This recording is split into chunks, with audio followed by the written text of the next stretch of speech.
नमस्कार भाइयों। आज हम लोग अपने इतिहास की कड़ी में अगली क्लास लेकर के आगे बढ़ेंगे और हमारा टॉपिक है हड़प्पा सभ्यता की। ठीक है, एक सेकंड रुक जाइए। हड़प्पा सभ्यता का विकास मैंने कल की क्लासों में चर्चा किया था कि आज से लगभग 2500 बीसी, ठीक है, 2500 बीसी का मतलब हो जाता है 25, सॉरी एक सेकंड रुक जाइए, 25, 2500 और उसके बाद यहाँ पर बीसी कर दीजिए। ठीक है, 2500 बीसी पूर्व, ठीक है, 2500 बीसी पूर्व जो है हड़प्पा सभ्यता का विकास हुआ था। ठीक है, लगभग आज से 3500 साल पहले की बात है, मोटी मोटा। तो हड़प्पा सभ्यता क्या था? देखिए, मैंने कल आपको बताया था कि जब पत्थरों का समय था तो पत्थरों का युग कहा जाता था, उसके बाद फिर लोहे का युग आया, फिर तांबे का युग आया, फिर तांबा और टिन मिला करके एक सभ्यता का निर्माण हुआ। इसे हम कांस्य युगीन सभ्यता कहते हैं।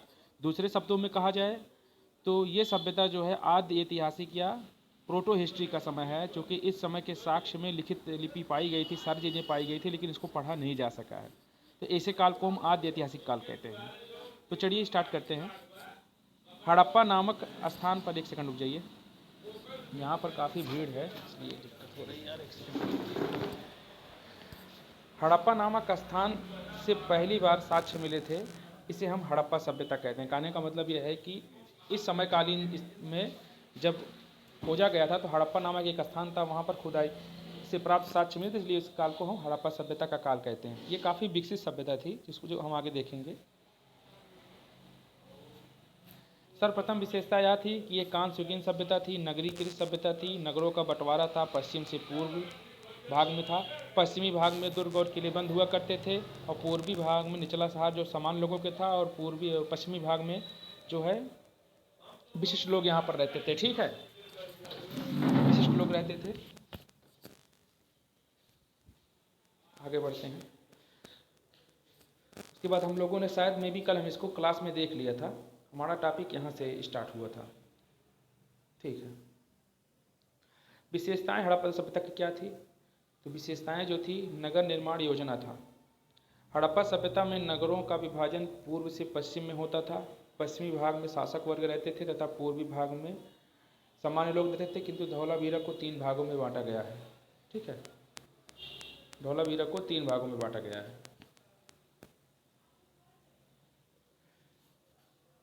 सड़कें प्रायः कच्ची बनाई जाती थी, किंतु पक्की सड़कें के साक्ष्य भी मोहनजोदड़ो में प्राप्त हुए हैं, क्योंकि मोहनजोदड़ो जो था एक जो है नगरी सभ्यता होने के साथ साथ यहाँ पर नगर सबसे ज़्यादा था। जैसे कि आप आज के वर्तमान में मेट्रो सिटी वगैरह देखते हैं, तो उस समय का मेट्रो सिटी जो था वो मोहनजोदड़ो था।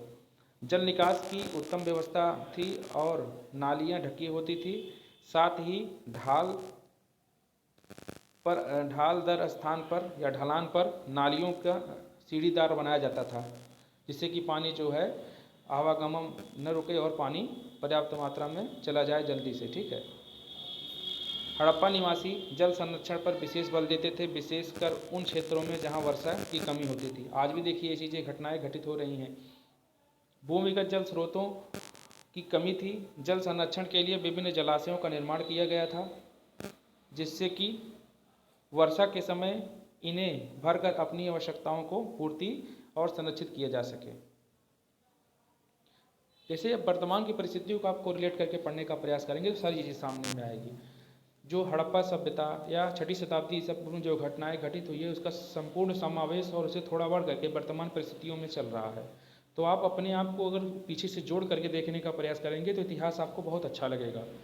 ठीक है, उसके बाद कह रहा है कि जल संरक्षण के और जल के विकास की योजनाएं भी प्रासंगिक थी, मतलब कि जल संरक्षण और जल की निकासी की व्यवस्थाएं प्रॉपर रूप से थी। ठीक है, उसके बाद यहाँ पर देखिए, एक सेकंड, उसके बाद मकान पक्की ईंटों के बनाए जाते थे, किंतु कालीबंगा से कच्ची ईंटों के मकानों के साक्ष्य मिले हुए हैं। तो कालीबंगा के जो है कच्ची ईंटों के साक्ष्य मिले हैं।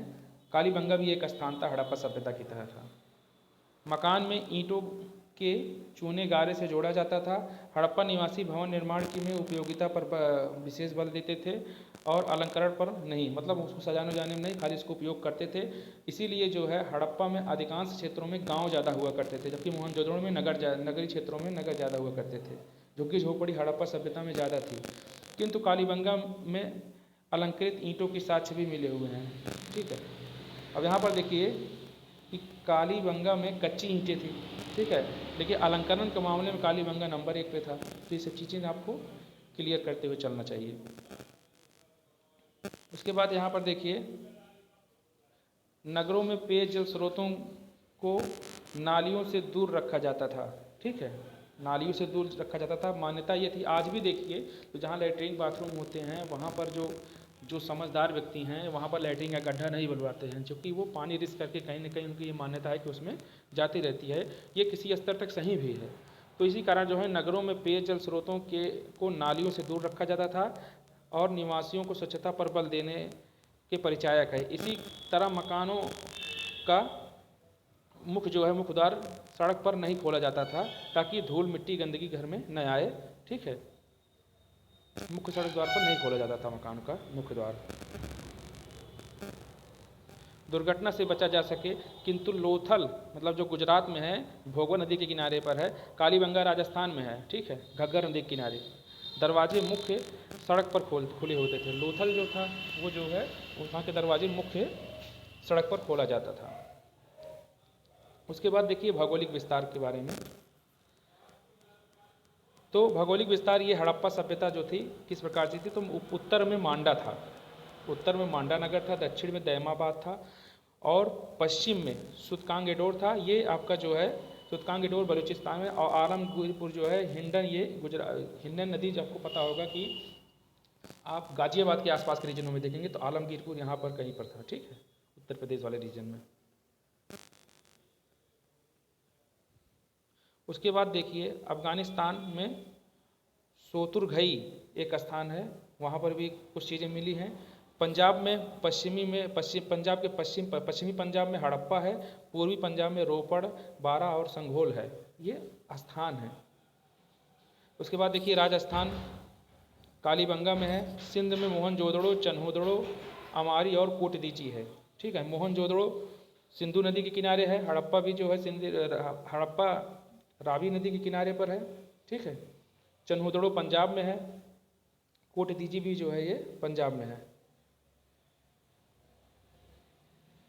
नहीं, चंद्रोड़ में भी, रोपड़ पंजाब में, चंद्रोड़ पाकिस्तान में है, सिंध में। ठीक है, चंद्रोड़ सिंध की पाकिस्तान में है, मोहनजोदड़ो भी पाकिस्तान में वर्तमान में है, अमारी और कोटदीजी भी पाकिस्तान में है, रोपड़ जो है ये पंजाब में है। ठीक है, हरियाणा में बनवाली है और मिताथल है, हरियाणा में बनवाली और मिताथल है। गुजरात के कच्छ में देसलपुर, सुरकोटदा और धौलावीरा। आपको पता होगा कि सुरकोटदा से घोड़े के पंजर के साक्ष्य मिले हैं। धौलावीरा जो है 3 नगर में बटा था। अभी हाल ही में यूनेस्को द्वारा धौलावीरा को जो है 40वें धरोहर सूची में शामिल किया गया है भारत के, जो कि भारत में वर्तमान में 42 जो है वो यूनेस्को में रखे गए हैं मूर्त धरोहर सूची में। ठीक है, और काठियावाड़ में लोथल है और रंगपुर है। उत्तर प्रदेश में देखिए आलमगीरपुर और हुलास 2 स्थान जो है उत्तर प्रदेश में स्थित हैं। ठीक है, राजनीतिक संरचना किस प्रकार से थी, तो केंद्रीकृत राजनीतिक प्रणाली थी, मतलब केंद्र में राजा बैठता था, वही सारी गतिविधियों को काम करता था, बाकी सब नीचे रहते थे। राजनीतिक संरचना रही होगी, केंद्रीकृत थी। और बड़िक वर्ग मतलब बनिया वर्ग जो थे के हाथों में सत्ता रही होगी। ये चीज़ें यहाँ पर बताई जाती है, क्योंकि आपको ये परिस्थितियाँ दिखाई दे रही हैं। अब आर्थिक संरचना किस प्रकार से थी, तो निर्वाह मूलक थे, मतलब काम चलाऊ थे, अपना जीवन यह निर्वाह करते थे कृषि के क्षेत्रों में, और अधिशेष भी रखते थे, मतलब निर्वाह करते थे, थोड़ा बहुत खाना भी रखते थे, मतलब कि अगले भविष्य में काम करेगा। फसल होती थी, सिंचाई में वर्षाधीन हुआ करते थे, और कृत्रिम साधन नहर और तालाब भी खोदे गए थे उस समय। आपको यहाँ पर सबसे वाला अन्नागार स्नानागार जो है वहाँ पर लोथल वगैरह में आपको देखें गोडीवाड़ा जो है दिखाई देगा।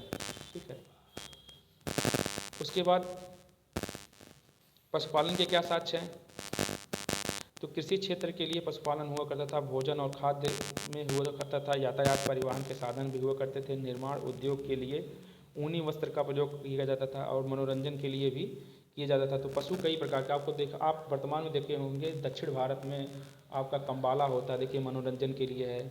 ठीक है, तो ये सब चीज़ें जो हैं ये क्या है, ये जो है पशुपालन के लिए हुआ करता था। निर्माण उद्योग के लिए भी जो है इसका प्रयोग किया जाता था, जैसे आप बैलगाड़ी वगैरह का प्रयोग करते हैं। यातायात के लिए भी इनका प्रयोग होता था, परिवहन के लिए भी। उसके बाद भोजन खाद्य संग्राहक। अब ऐसे आप होता है भोजन करने के लिए बैल, देखिए पहले कृषि करते थे, कृषि कार्यों के लिए। तो ये सब चीज़ें आप कोरिलेट करके पढ़िए, बस यही है और कुछ है नहीं इसमें। देखिए जो लोग गांव में रह रहे हैं ये हड़प्पा और मोहनजोदड़ो से ज़्यादा जुड़ाव रखते हैं, क्योंकि वो सारी चीज़ें देख चुके हैं। तो उनको पढ़ने में, उनको अपनी बात को प्रकाशित करने में ज़्यादा सक्षमता मिलेगी, ठीक है, एलिब्रेशन करने में। शिल्प उद्योग गैर कृषि कार्य में, ठीक है, शिल्प उद्योग में यहाँ पर जो है मतलब भवन निर्माण वगैरह में, ईंट निर्माण उद्योग में भी आगे थे। मृदभांडों के निर्माण बेसिकली जो होता है घड़ा वगैरह, बर्तन वगैरह, लकड़ी के बर्तन को मृदभांड कहते हैं, वो था। वस्त्र उद्योग में भी थे, धातु के उद्योग में भी थे, हाथी दांत की सामग्री का निर्माण भी करते थे और आभूषण का निर्माण भी करते थे। आपको पता होगा कि शायद में भी चनहुदड़ों से जो है, चनहुदड़ों से आभूषण के साथ मिले हैं, चूड़ी उड़ी मिले हैं, ठीक है। उसके बाद व्यापार जो था, वाणिज्य, ये आयात निर्यात पे था, देशों में भी था और अंतर्देशीयों में भी था, देश के अंदर भी था, देश के बाहरों में भी था।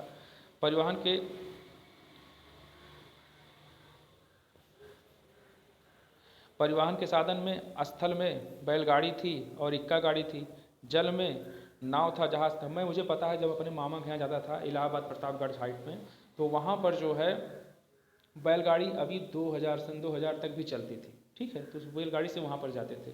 तो चीज़ें आप अगर देखे होंगे तो हम अपनी संस्कृतियों को भी सजो करके रख रहे हैं और निरंतर जो है आज आगे भी बढ़ रहे हैं। एक भारत जहाँ बैलगाड़ी से लेकर के बसता है, तो एक भारत जो है आज Vande Bharat train Mars orbital mission पर भी आगे बढ़ा हुआ है। तो हम इस चीज़ को लेकर के जब आगे बढ़ेंगे तभी एक अच्छे प्रशासक के तौर पर उभर करके सामने आएंगे और सर्वधर्म समभाव और सबका साथ सबके विकास के कल्याण के लिए हम लेकर के आगे बढ़ेंगे। माप तौल की पद्धति क्या थी? तो बाटर सिस्टम था। बाटर सिस्टम बोले तो आप कोई सामान, जैसे गेहूं पैदा किए हैं, सामने वाला धान पैदा किया है, तो आप गेहूं उसको दे दीजिए, आप धान दे दीजिए। गांव में देखिए पहले आप सब्जी लेकर के आते थे तो आप उससे कुछ गेहूं लेते थे, उसके बाद उसके बदले में सब्जी दिया करते थे। ये सब चीज़ें होती थी, उसी को बाटर सिस्टम कहा जाता था, ठीक है। तो विनिमय के साधन थे, वस्तु विनिमय था और मुद्रा विनिमय भी चलती थी। आपको पता होगा कि सबसे पुरानी जो सिक्के है आहट सिक्के के रूप में हम जाना जाता है। आहट या पंचमार्क सिक्के उसको कहते हैं। शहरीकरण किस प्रकार से था? तो शहरीकरण उत्पादन के केंद्र थे। बंदरगाह आपका लोथल में मिल जाएगा, राजधानी भी हुआ करती थी, धार्मिक केंद्र भी हुआ करते थे और सैन्य छावनी भी हुआ करती थी। धार्मिक केंद्रों पर मेले लगते थे, मेले के आधार पर जो है लोग वहाँ पर जो है जा करके अपने सामानों को बेचते थे। मेले जो है एक, जो आप कह सकते हैं कि वाणिज्य के एक बहुत अच्छे साधन होते हैं। हड़प्पा सभ्यता के में संगठित कृषि और अधिशेष मौजूद था। विभिन्न फसलों में जैसे गेहूं, जौ, सरसों, चना, कपास की खेती की जाती थी। चावल को संस्कृत में तांडुल्य बोलते हैं, ठीक है, और जौ को यव बोलते हैं। चावल, धान की खेती प्रचलित नहीं थी। तो हड़प्पा सभ्यता में चावल या धान की खेती नहीं प्रचलित थी। बाकी जो है गेहूं हुआ, मक्का हुआ, ये सब चीज़ें जो है पाया जाता था।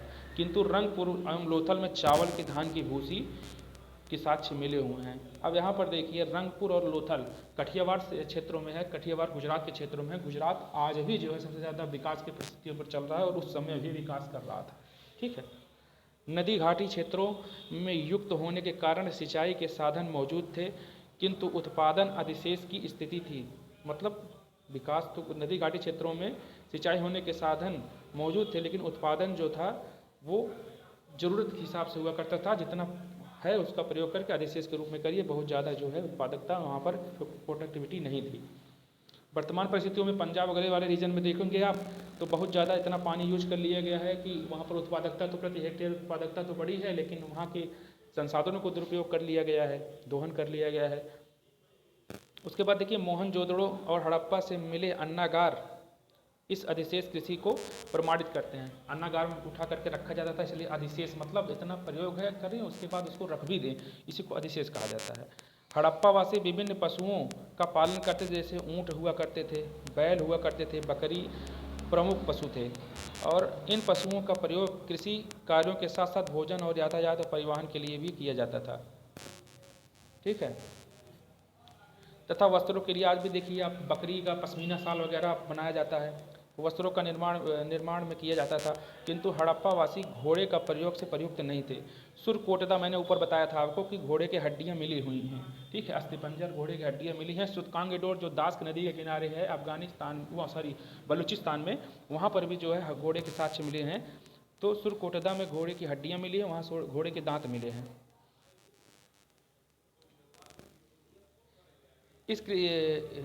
इस कृषि अधिशेष ने गैर कृषि कर्म को प्रोत्साहित किया। मतलब जब कृषि अधिशेष आपके पास ज़्यादा होगा तो लोग खेती करना नहीं चाहेंगे। इसी क्रम में शिल्प और उद्योग का विकास हुआ। तो जो लोग कृषि नहीं करते थे वो शिल्प मतलब मरम्मत और सब चीज़ें उद्योग का विकास किया गया। और ईंट उद्योग, सूती वस्त्र उद्योग, हाथी दांत सामग्री का निर्माण उद्योग विकसित अवस्था में था। और हड़प्पावासी ईंटों को आग में पकाते थे, ठीक है, पक्की ईंटों का भी ये प्रयोग करने लगे थे।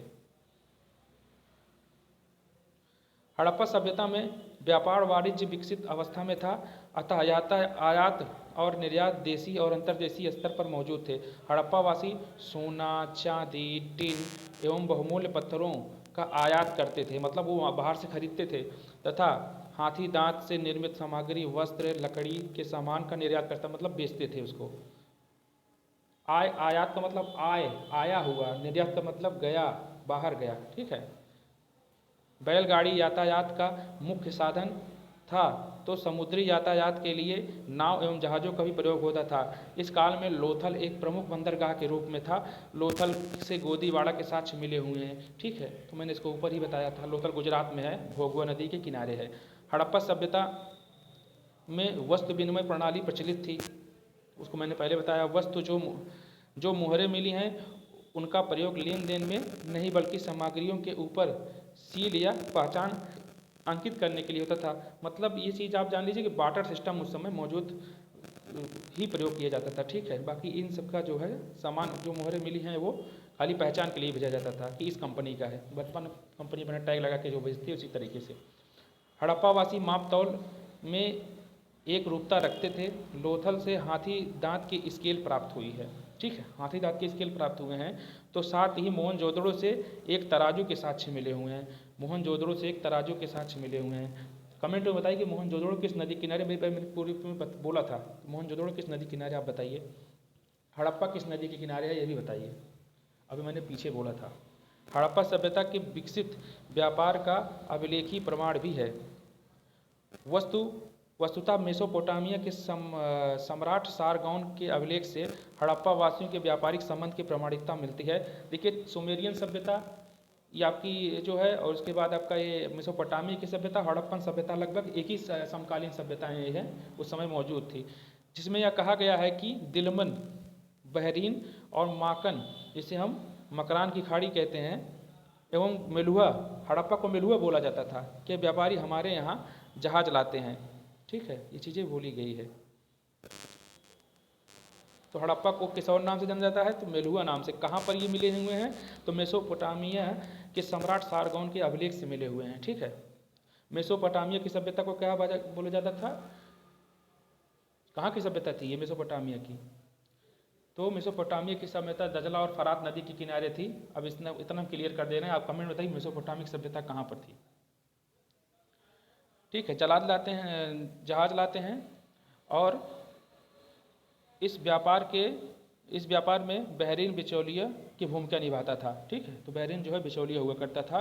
बाकी मेलुआ, बहरीन और मकन, ये तीन जो है से व्यापार होता था। इस व्यापारिक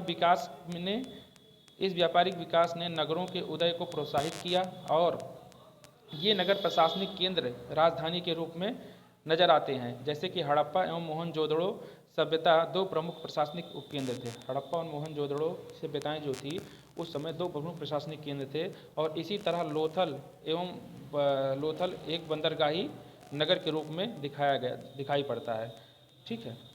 सामाजिक विशेषताएं किस प्रकार से थी, तो अभी तक हम इकोनॉमिकल कंडीशन वहाँ का देख रहे थे और भू राजनीतिक परिस्थितियाँ देख रहे थे। अब हम देखेंगे कि सोशियो कल्चर किस प्रकार से था, सामाजिक परिस्थितियाँ किस प्रकार थी, महिलाओं की दशा क्या थी, वर्ण व्यवस्था क्या था। तो वर्ण व्यवस्था किस हिसाब से था, तो चतुर्वर्ण व्यवस्था ब्राह्मण, क्षत्रिय, वैश्य और शूद्र मिलता है, ये उत्तर भारतीयों में था। द्विवर्ण व्यवस्था ब्राह्मण और गैर ब्राह्मण ये दक्षिण भारत में था। और निर्धारण ये रंग और कर्म तथा जन्म के आधार पर हुआ करता था। वर्तमान परिप्रेक्ष्य में भी चीज़ें दिखाई पड़ती हैं। वर्ण व्यवस्था, देख सेकेंड, वर्ण व्यवस्था सभ्य वर्ण व्यवस्था जो विभाजन मिलता है हड़प्पा के वर्ण व्यवस्था के साक्ष्य नहीं मिलते हैं। देखिए यहाँ पर एक चीज़ बताया गया है कि हड़प्पा से वर्ण व्यवस्था के साक्ष्य नहीं मिले हैं। अब इसका मतलब ये नहीं कि मोहनजोदड़ो वगैरह से नहीं मिले हो, मिल सकते हैं वहाँ पर, लेकिन हड़प्पा से नहीं मिला है, ये चीज़ इनका कहने का मतलब है। उसके बाद यहाँ पर देखिए हड़प्पा सभ्यता में वर्ग विभाजन मौजूद था, विद्वान, योद्धा, व्यापारी और श्रमिक के रूप में। ठीक है, वहाँ पर विद्वान थे, योद्धा थे, व्यापारी, मतलब कर्म आधारित देखिए चीज़ें गणनाएँ वहाँ पर हुआ करती थी।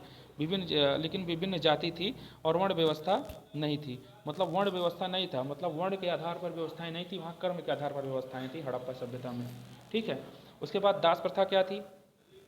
तो घरेलू कार्यों में, आर्थिक गतिविधियों में, वर्गीय संरचना में स्त्री और पुरुष, ठीक है, दास हुआ करते थे। दास होने के कारण दासी पुत्र युद्ध में बंदी खरीदा गया या कर्ज न चुका पाने पर भी दास प्रथा चलती थी। ठीक है, इस समय ये चीज़ें हैं, दास प्रथाएं थीं। महिलाओं की दशा क्या थी? तो महिलाओं की दशा का आधार शिक्षा और विवाह, दो चीज़ें हुआ कर। महिलाओं को यदि शिक्षित कर दिया जाए, उनका विवाह हिसाब से किया जाए तो वो जो है ठीक ढंग से अपना जीवन यापन कर पाएंगी। इसीलिए वर्तमान परिप्रेक्ष्य में जो सरकार चल रही है आदरणीय प्रधानमंत्री मोदी जी के नेतृत्व में, उसमें महिला सशक्तिकरण को लेकर के सरकार निरंतर कुछ नई नई गतिविधियां लेकर के आए, जिससे कि महिलाओं का सशक्तिकरण किया जा सके। और बदलते परिवेश में स्थितियां देखने में सामने आ रही हैं कि अभी हाल ही में जैसे आपका संसद में रिफॉर्मेशन हो, नारी शक्ति वंदन अधिनियम, तो काफ़ी कुछ चीज़ें जो है महिलाओं के फेवर में ही चीज़ें जा रही हैं, जो कि अच्छी बातें हैं। लेकिन इतना भी न आगे डेवलप कर दिया जाए कि समस्याएं एक दूसरे पक्ष को होना शुरू हो जाए। ठीक है, बाल विवाह, बहु विवाह, विधवा पुनर्विवाह नहीं था। ठीक है, बाल विवाह था, बहु विवाह था, मतलब एक औरत जो है कई विवाह कर सकती थी। ठीक है, और लेकिन विधवा पुनर्विवाह नहीं था। जीवन साथी चुनने का अधिकार भी नहीं था, कमज़ोर स्थिति थी। ये चीज़ें आपको देखने में मिलती है। ठीक है, महिलाओं की। उसके बाद यहाँ पर देखिए परंपरा एवं प्रथाएं, तो सती प्रथा थी, गुप्त काल में प्रारंभ थी। सती प्रथा जो है गुप्त काल से प्रारंभ हुई थी। विधवा प्रथा थी, देवदासी प्रथा थी, पर्दा प्रथा थी। तो विधवा प्रथा में मतलब विधवाओं को जला दिया जाता था सती प्रथा के रूप में। विधवाओं के साथ बहुत सामाजिक शोषण किया जाता था, उनको एक कमरे में बंद करके रख दिया जाता था, उनके साथ नैतिकता से बात नहीं किया जा सकता। कहा गाँव में तो यहाँ तक देखने को मिलता था कि यदि सुबह बेचारी आगे सामने बढ़ जाती थी तो उनको रास्ता बिराते थे, उनके साथ सामाजिक हनन हुआ करता था। तो ये परिस्थितियाँ हमारी माताओं और महिलाओं के साथ हुआ करती थी।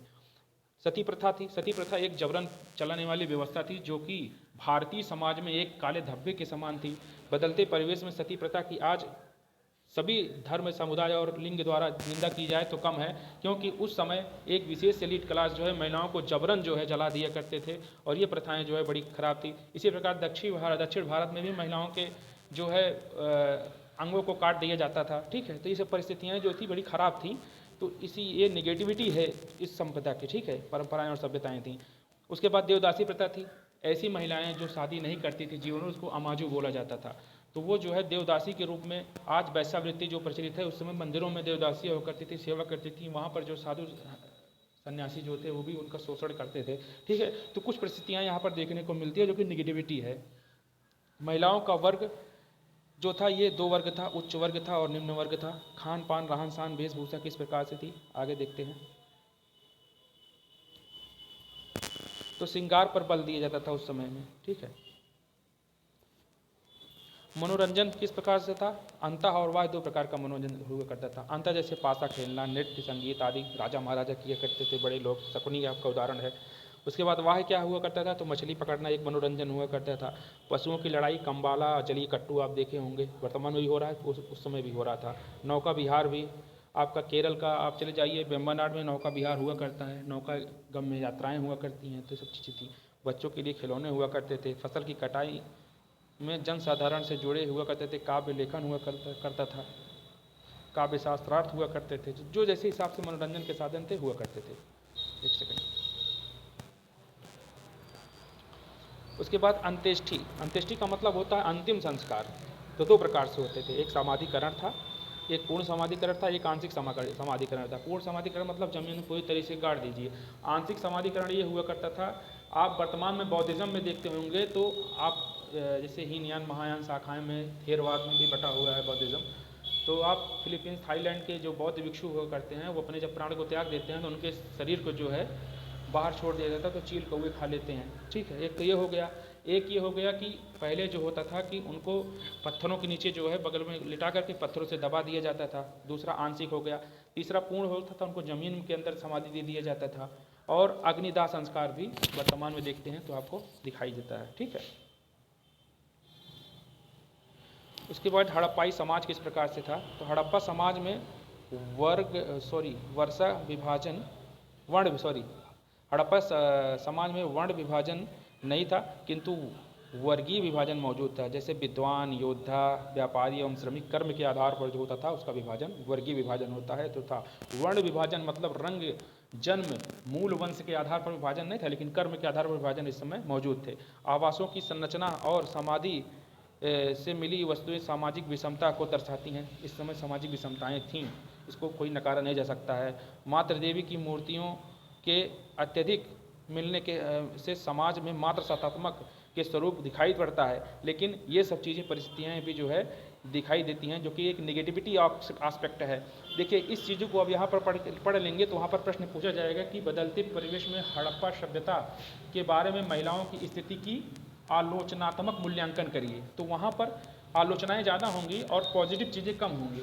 तो मात्र सत्तात्मक व्यवस्थाएं थी, ये सही हैं, लेकिन वर्तमान उस समय में बाल विवाह, सती प्रथा, महिलाओं के साथ जो है उनका जो है विधवा प्रथा, ये सब चीज़ें उसकी निगेटिव आस्पेक्ट है। तो वहाँ पर क्वेश्चन को आपको लिखना पड़ेगा। ठीक है, लेखन शैली आपको इस हिसाब से डेवलपमेंट करनी पड़ेगी। हड़प्पा सभ्यता से मिले नर कंकालों के आधार पर विभिन्न प्रजातियों की उपस्थिति प्रमाणित होती है। भूमध्य सागरीय प्रजाति सर्वाधिक संख्या में थी। ठीक है, मंगोलाइट थी उसके बाद दूसरे नंबर पर, जिनकी आंखें अंदर घुसी हुई होती हैं, नटखुट को टाइप होते हैं, मुंह थोड़ा सा बाहर निकला हुआ होता है, उसके बाद बाल थोड़ा मुराले टाइप होते हैं, छोटी कद होती है, पैर जो है लंबे और बड़े होते हैं पहाड़ों चढ़ने के लिए, तो इन्हें मंगोलाइट कहते हैं। पीले कलर के होते हैं। प्रोटो ऑस्ट्रेलियाइट भी थे, उसके बाद अल्पाइन थे। ऑस्ट्रेलियाइट बेसिकली जो है अफ्रीकन क्षेत्रों के आसपास के रीजनों में पाए जाते थे, क्योंकि आपको जब काल विभाजन में मानव की उत्पत्ति हुई थी तो मैंने बताया था कि ऑस्ट्रेलियाइट जो है ऑस्ट्रेलियाई मानव जो है पाए गए थे, और भारत में शिवालिक श्रेणियों में रामापिथेकस एक प्रजाति थी, वो पाई गई थी। समाज शांति प्रिय था और आक्रामक हथियारों की प्राप्ति प्रायः नहीं हुई है। तो मतलब समाज में लोग शांति व्यवस्था से रहते थे। देखिए, शुरू में इसमें कहा गया है कि वणिकवादी विचारधाराएं थी, और जहाँ पर वणिकवादी विचारधारा होती है वहाँ पर संघर्ष जैसे परिस्थितियाँ सब लोग बचने का प्रयास करते हैं। कहने का मतलब ये है, क्योंकि व्यापार में एक शांति होना बहुत जरूरी है। हड़प्पाई समाज में साज सज्जा पर विशेष बल दिया जाता था। स्त्री और पुरुष दोनों आभूषण धारण करते थे। हड़प्पा में से एक प्रसाधन बॉक्स मिले हुए हैं। देखिए, मैंने ऊपर बताया था आपको चनहुदड़ों में, वर्तमान तो पाकिस्तान चला गया है सिंध क्षेत्रों में, तो चनहुदड़ों से लिपस्टिक के प्रमाण मिले हुए हैं। बताइए, स्त्रियां श्रृंगार पर विशेष बल देती थी। हाथी से बनी दांत कंघी के साक्ष्य भी मिले हुए हैं, तो तांबे का दर्पण भी मिला हुआ है। सब चनहुदड़ों से हैं। ठीक है, जितने भी साज सज्जा के सामान हैं सब चनहुदड़ों से मिले हुए हैं। उसके बाद हड़प्पा निवासी सूती वस्त्रों का प्रयोग करते थे। वस्तुतः उन्हें कपास उत्पादन से जानकारी मिलती है। तो सूती वस्त्र का उद्योग कपास से ही होता है, तो कपास का उत्पादन करते थे। कारण ये था कि ये जो था खाद्य अधिशेष का प्रयोग कर लिए थे, मतलब सामानों को स्टोर करना सीख गए थे, जिस कारण जो है इनको जो खाली समय मिलता था तो वो सूती वस्त्र, कपास उद्योग का और शिल्प उद्योग का भी विकास उन्होंने कर लिया था। ठीक है, तो समाज काफ़ी डेवलपमेंट अवस्था में था, लेकिन महिलाओं की स्थितियाँ कमज़ोर थीं। हड़प्पा सभ्यता में मनोरंजन के लिए लोग पासा खेलते थे। लोथल से एक पासा बोर्ड प्राप्त हुआ है। लोथल से ही युग्मित समाधान सती प्रथा के साक्ष्य भी संकेत मिला है। तो लोथल से पासा के ही साक्ष्य मिले हैं, कैरम बोर्ड मिला है, तो लोथल से ही युग्मित समाधान मतलब सती प्रथा के भी साक्ष्य मिले हुए हैं। बुर्जहोम में आप देखेंगे, जम्मू कश्मीर में एक स्थान है, तो वहाँ पर पहाड़ी क्षेत्रों में हड़प्पा सभ्यता का विकास हुआ था। तो वहाँ पर जो है कुत्ते के साथ मानव दफनाने के साक्ष्य मिले हुए हैं। लोग गड्ढों में रहते हुए करते थे, ठीक है। तो सती प्रथा के साक्ष्य के संकेत भी कहाँ पर मिले हुए हैं, लोथल से मिले हुए हैं। हड़प्पा सभ्यता के में पूर्ण समाधिकरण सर्वाधिक प्रचलित था, जबकि आंशिक समाधिकरण यह दाह कर्म भी होता था। हड़प्पा से एक R37 कब्रिस्तान मिला हुआ है, R37 कब्रिस्तान मिला हुआ है। तो ये काफ़ी इंपॉर्टेंट चीज़ें पूछ सकते हैं छोटे क्वेश्चनों में कि R37 कब्रिस्तान कहाँ से मिला हुआ है, हड़प्पा सभ्यता से मिला हुआ है, ठीक है। अन्नागार कहाँ से मिले हुए हैं, बृहद स्नानागार कहाँ से मिला हुआ है, ठीक है। तो सब चीज़ें आपको छोटी छोटी क्वेश्चन हम लेकर के आगे आएंगे। हड़प्पा सभ्यता में मुहर, ताम्रपत्र, मृदभांडों पर लिपि के साक्ष्य मिले हुए हैं। लिपि चित्राधार भी हुआ करती थी। देखिए, चित्राधार का मतलब होता है ब्रुष्टु फोर्नल लिपि, मतलब अपनी बातों को अभिव्यक्त करिए चित्र के माध्यम से, ठीक है। सर्वाधिक प्रचलित चिन्ह यू टाइप का था, ऐसे करके, ठीक है, आकार का मिलता है। जबकि जीव के चिन्हों में मछली का चिन्ह अंकित है। जहाँ पर जीव प्रयोग किया जाता था वहाँ पर मछली बना दिया जाता था। और धौलावीरा से एक द्वार के शीर्ष पर अंकित बोर्ड में लिपि के साक्ष्य मिले हुए हैं। तो धौलावीरा में एक द्वार के बोर्ड पर एक लिपि लिखी गई, उसके साक्ष्य मिले हुए हैं। मोहरें किस प्रकार की थी, मोहरें सिलखड़ी और तांबे के बनी हुआ करती थी, और आयताकार और वर्गाकार हुआ करती थी। मतलब आयताकार आपका ये हो गया, वर्गाकार आपका ये हो गया, ठीक है। सर्वाधिक प्रचलित थी वर्गाकार मोहरें, सर्वाधिक प्रचलित थी, ठीक है। वर्गाकार मोहरें सर्वाधिक प्रचलित थी। वर्गाकार मोहर पर लिपि के साथ साथ पशु चित्र भी अंकित थे, और जबकि आयताकार मुहर पर केवल लिपि के अंकन है। देखिए, वह पशु भागा, ठीक है, इसका ट्रिक है, कभी मैं इसको एलेबरेट करूंगा कि क्या है, ठीक है। हाथी है, उसके बाद यहाँ पर पशुपतिनाथ के हैं, ऐसे हैं, काफ़ी कुछ चीज़ें बताएंगे कभी। पशुपति शिव की आकृति वाली मुहर भी मिली है, मैं देखिए ऊपर बोल रहा था यहाँ पे, तो जिसमें शिव के दाईं ओर हाथी और बाघ तथा देखिए वह पशु बागा, ठीक है, बता देता हूँ। तो देखिए, पशु से पशुपतिनाथ हो गए, उसके बाद वह हा से हो गया हाथी, वह से हो गया आपका व्याघ्र, ठीक है। बाईं ओर भैंसा बैठा हुआ है, भा से हो गया भैंसा, गा से हो गया गैंडा चित्र, ठीक है। और हिरन के भी साक्ष्य मिले हुए हैं। धातु कला, तो मोहनजोदड़ो से एक कांस्य से निर्मित नर्तकी की मूर्ति मिली हुई है, जो द्रवी मोम विधि से बनाई गई है। मतलब कि मोम विधि से बनाई गई, जिसमें फिर धातु डाल दिया गया था, ठीक है। तो कांस्य से निर्मित धातु की मूर्ति या नर्तकी की मूर्ति कहाँ पर है, ये क्वेश्चन पुटअप किए जाते हैं। अभी आपका जब पेपर आया था, उसको क्या बोलते हैं, वीडियो का ग्राम विकास अधिकारी का, तो उसमें एक क्वेश्चन पूछा गया था कि जो कांस्य से निर्मित नर्तकी की मूर्ति है वो किस विधि से बनी थी और कहाँ से प्राप्त हुई थी, तो वो मोहनजोदड़ो से प्राप्त हुई थी, ठीक है। उसके बाद मृण मूर्तियाँ क्या हैं, हड़प्पा सभ्यता में उपलब्ध शिल्पों की संख्या में मृण मूर्तियाँ मिली हैं, ठीक है। सर्वाधिक संख्या में हड़प्पा सभ्यता से मृण मूर्तियाँ मिली हुई हैं। इनका उपयोग खिलौने एवं धार्मिक कार्यों के लिए किया जाता था।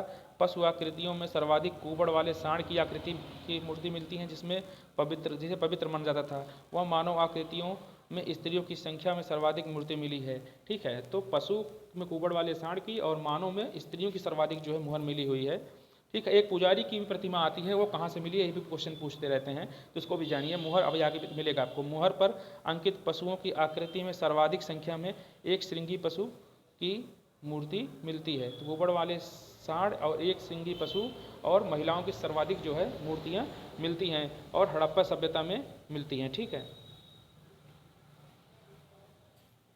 उसके बाद देखिए मनके। मनके मतलब होता है माला। माला बनाने का कारखाना चनुदड़ों से प्राप्त हुआ है। जितने भी साज सज्जा सब चनुदड़ों।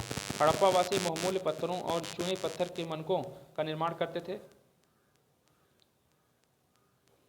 वैज्ञानिक ज्ञान क्या था इनका, तो वैज्ञानिक ज्ञान में हड़प्पा वासी गणित, धातु विज्ञान, माप तौल प्रणाली, माप तौल के लिए आपको पता होगा कि एक हाथी दांत का जो है वो लोथल से मिला था, अभी पीछे बताए थे। लोथल जो कहाँ पर है, ये गोदीवाड़ा था गुजरात में। मौसम विज्ञान और गृह नक्षत्र की जानकारी भी रखते थे। वस्तुतः इनके फसलों को बोने और काटने का समय निश्चित था। जो मौसम विज्ञान की जानकारी को सूचित करता है। तो इसी तरह कांस्य मूर्ति के निर्माण, धातु विज्ञान एवं माप तौल प्रणाली और नगर के सड़कों को 90 डिग्री पर बनाना भी जो है लोग जानते थे। उसके बाद ज्ञान को सूचित करता है, तो माप तो साथ ही जल संरक्षण और जल निकास के एवं लोथल के बंदरगाह की मौजूदगी से वैज्ञानिक ज्ञान की पुष्टि इनकी होती है। उसके बाद धार्मिक विश्वास क्या था, तो हड़प्पा सभ्यता में मूर्ति पूजा प्रचलित थी, किंतु मंदिर नहीं थे, मात्र देवी की उपासना सर्वाधिक प्रचलित थी। ठीक है। साथ ही पशुपति, शिव, नाग, जल, अग्नि पूजा भी प्रचलित थी। कालीबंगा से अग्नि कुंडे के साक्ष्य मिले हैं, अग्नि पूजा प्रमाणित करते हैं। इसी तरह चनोदड़ों से मिली मोहर में बलि प्रथा के साक्ष्य मिले हैं, जो समाज में जादू टोना और अंधविश्वास की उपस्थिति को दिखाते हैं। ठीक है। हड़प्पा सभ्यता का पतन किस प्रकार से हुआ था। ठीक है, अभी मैं 3-4 क्वेश्चन पूछा हुआ हूँ, उसको आप ढूंढ करके लाइएगा कि पुजारी की प्रतिमा कहाँ से मिली थी। ठीक है। और उसके बाद मैंने पूछा था कि पीछे वाले कक्षाओं में कि हड़प्पा किस नदी के किनारे है, मोहनजोदड़ो किस नदी के किनारे। सब छोटे छोटे क्वेश्चंस हैं, आप इसको देख करके कमेंट में बताइएगा। हड़प्पा सभ्यता का पतन का तात्पर्य नागरिक चरण का पतन है, और उसके बाद सभ्यता पुनः अपने ग्रामीण चरण में प्रवेश कर गई, और सभ्यता के पतन में आए आक्रमण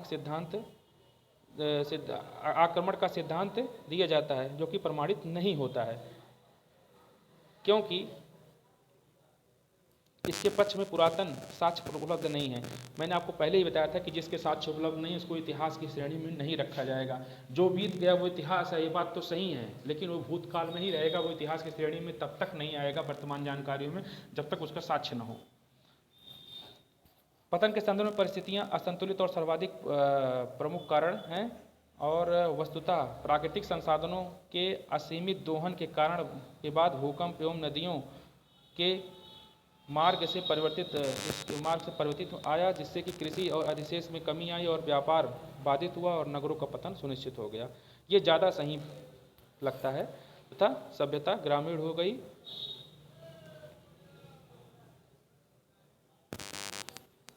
और जिसे परिवर्ती हड़प्पा संस्कृति के नाम से ही जाना जाता है। तो परिवर्ती हड़प्पा सभ्यता किसको कहते हैं, जिस प्रकार जो है वहाँ के संसाधनों का जब हड़प्पा वासियों ने दोहन कर लिया, नदियाँ अपने मार्ग से विच्छेदित हो गई और नगर में सीधा सीधा पानी घुस गया, जिस कारण बाढ़ आ गए। मोहनजोदड़ो में बाढ़ के साक्ष्य मिले, हम मोहनजोदड़ो मूवी भी देखे होंगे, वहाँ पर बाढ़ के कारण जो है एक कारण बताया जाता है।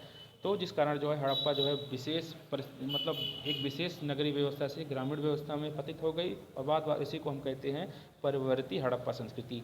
इसके पतन की बात इसलिए भी प्रमाणित नहीं है क्योंकि परवर्ती काल की अनेक धार्मिक, सामाजिक, आर्थिक विशेषताएं हड़प्पा जैसी दिखाई देती हैं। ठीक है, तो इसको ज़्यादा सही माना जाएगा।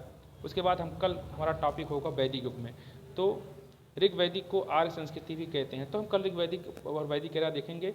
ये हड़प्पा सभ्यता की स्थिति थी। धीरे धीरे जो है गांव की परिस्थितियाँ उत्पन्न हुई, पहले विकास हुआ, फिर धीरे धीरे डाउन हुआ। तो आई होप ये चीज़ समझ में आई होंगी। जो प्रश्न मैंने पूछा उसका उत्तर आप देने का प्रयास करिएगा, नहीं आएगा तो मैं आपको बताने का प्रयास करूँगा। ठीक है, जय हिंद, जय भारत, नमस्कार।